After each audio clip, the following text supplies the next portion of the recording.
You wouldn't last 24 hours as a Viking, not because of battles, but because every hour was a test of pain, of grit, of how much your body could take before it gave out. If you think you're tough, hold that thought. Let's see how your first hour goes. The sun hasn't even thought about rising, but you're already being kicked awake by someone's boot. This is how every Viking day begins, whether you like it or not. Your bed is a pile of straw that's been shared with goats, sheep, and probably a few rats. The smell is so bad that even the animals complain, and they sleep in their own waste. Welcome to the Longhouse, a 60-foot building where privacy doesn't exist. 20 to 40 people live together in one giant room with no walls, no separate spaces, and definitely no quiet corners. Grandparents, parents, children, and livestock all share the same roof. The goats and sheep aren't pets either.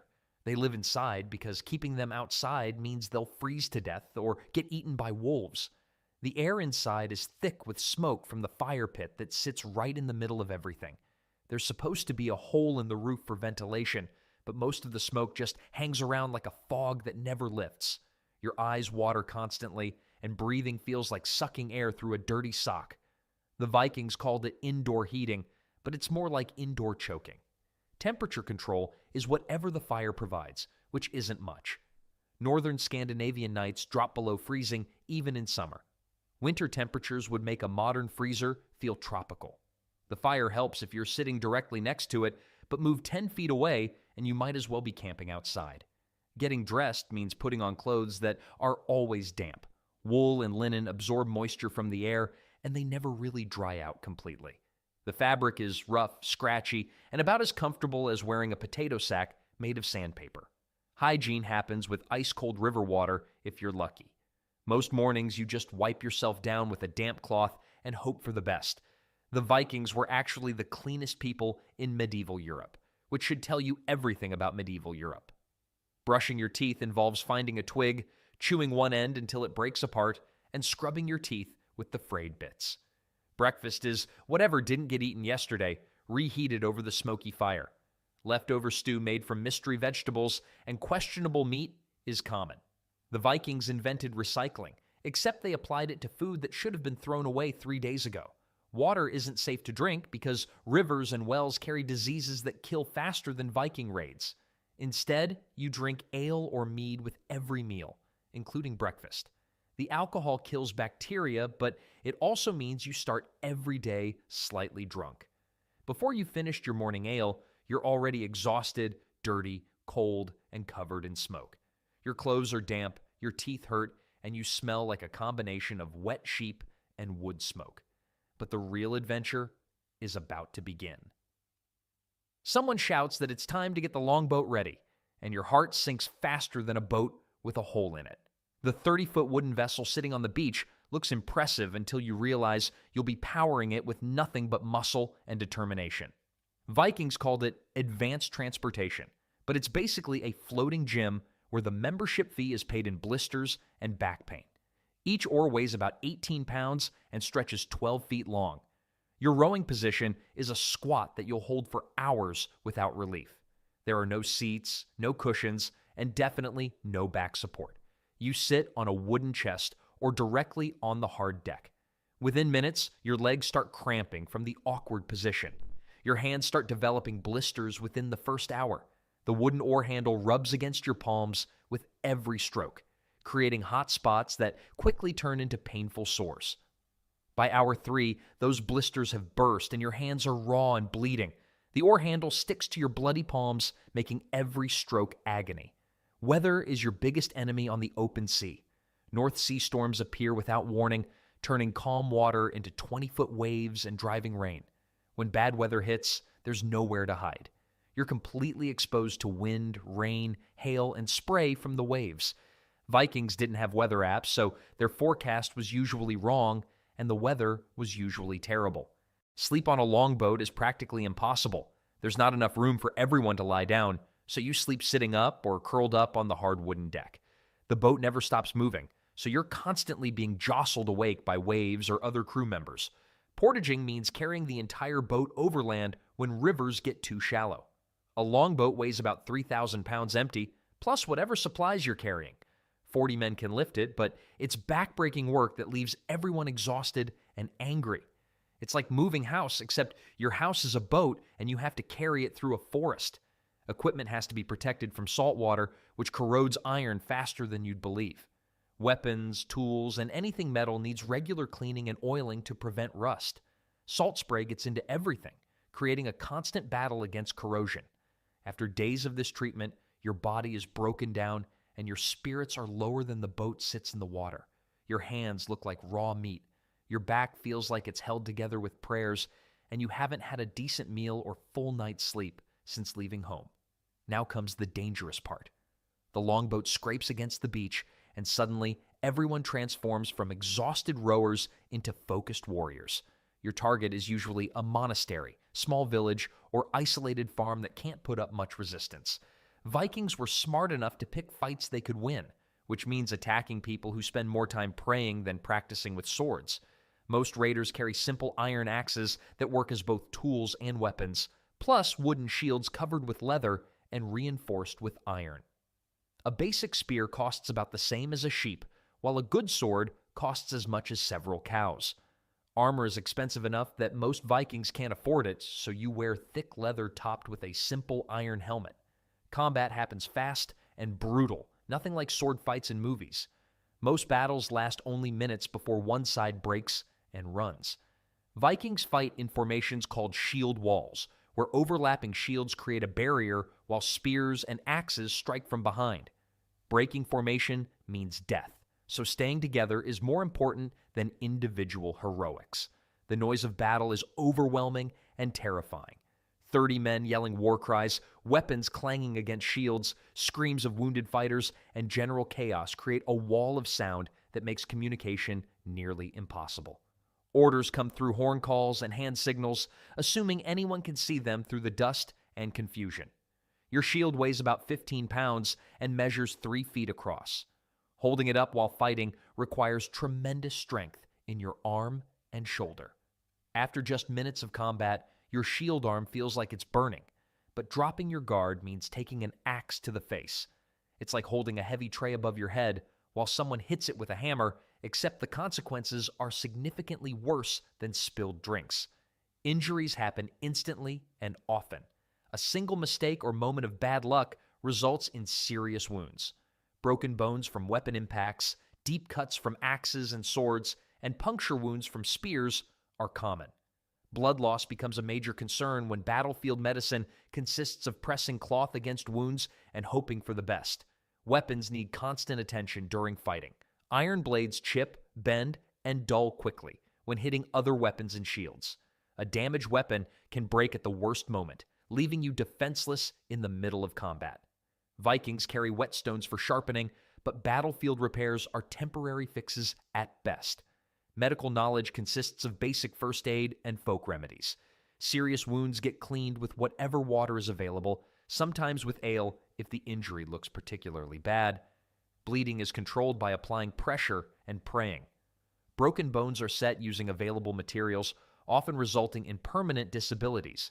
Enemy resistance varies depending on your target. Monasteries might have guards, but they're usually more interested in protecting people than treasure.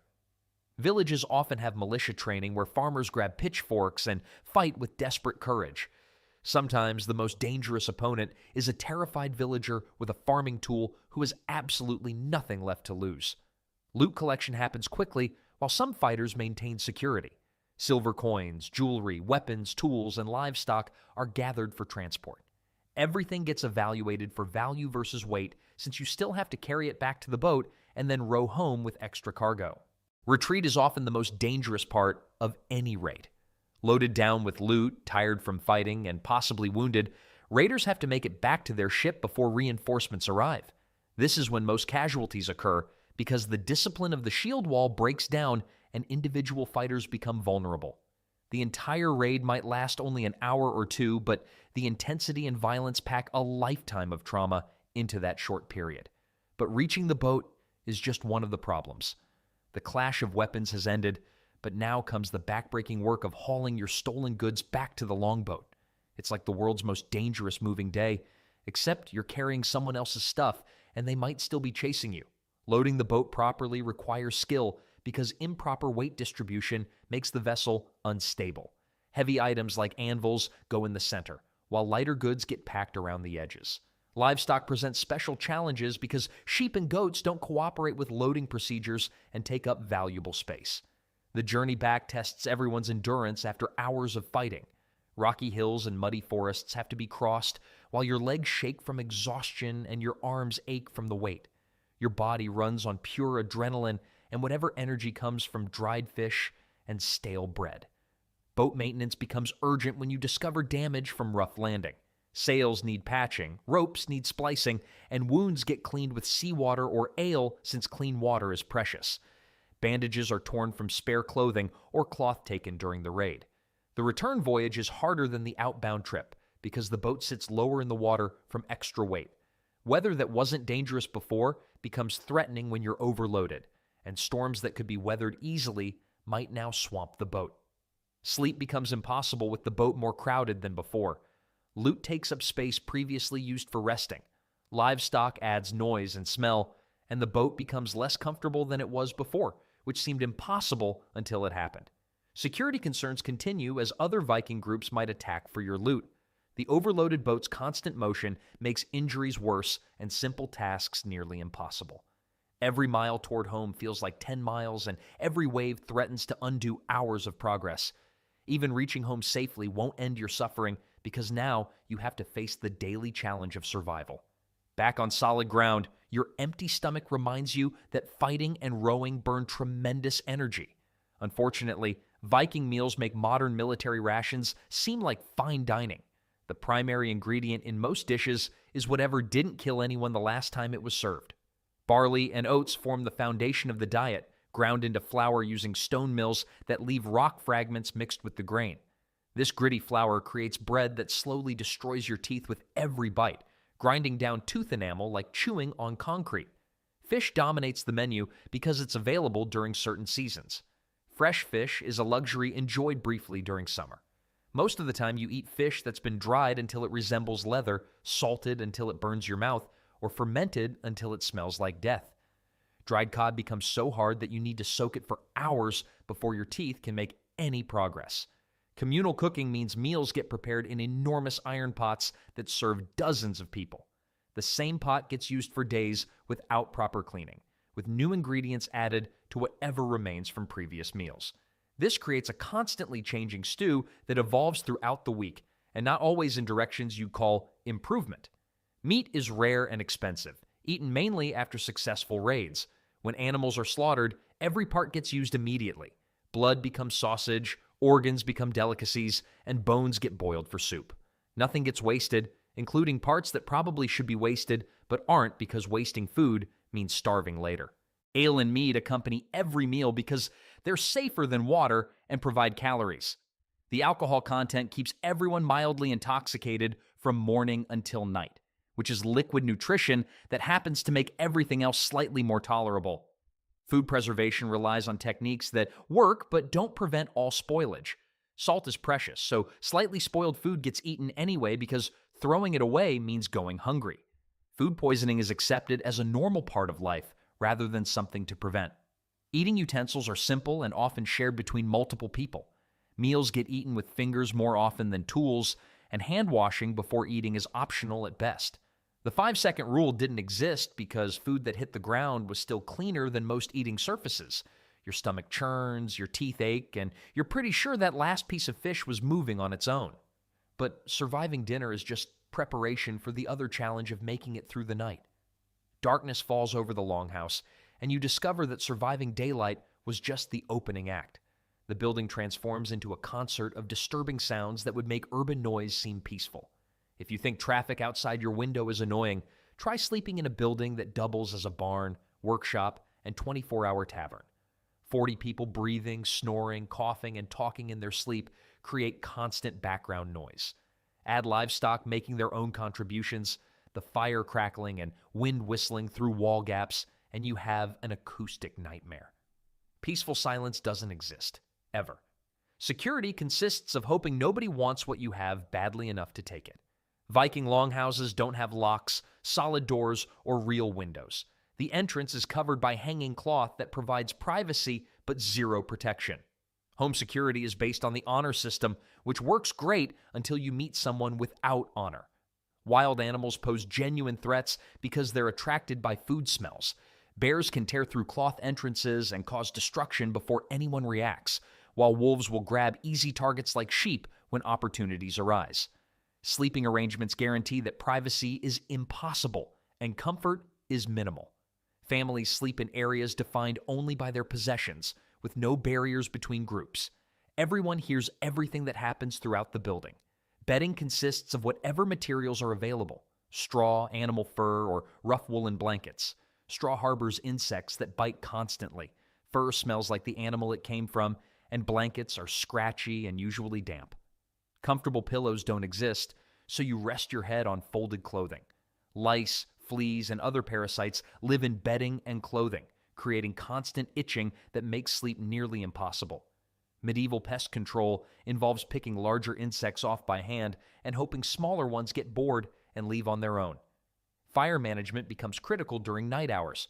The central fire provides warmth, but also creates hazards when sparks can ignite straw bedding. Temperature varies wildly throughout the longhouse. Areas near the flames can be uncomfortably hot, while spaces near walls freeze. Bathroom facilities are outside, which means venturing into cold, dark conditions whenever nature calls. The outdoor trip is dangerous, unpleasant, and often delayed as long as possible to avoid leaving relative warmth. Illness spreads rapidly in crowded conditions where sick people can't be isolated. Coughs and fevers pass from person to person with remarkable efficiency. Quarantine means sending someone outside to die alone, which isn't exactly a popular treatment option. The combination of noise, discomfort, security concerns, and health issues makes quality sleep nearly impossible. By morning, you're already exhausted from trying to rest, and the entire miserable cycle starts over again. Surviving 24 hours as a Viking isn't just about the dramatic moments of combat and adventure. It's about enduring constant discomfort, chronic health problems, and living conditions that would break most modern people within hours.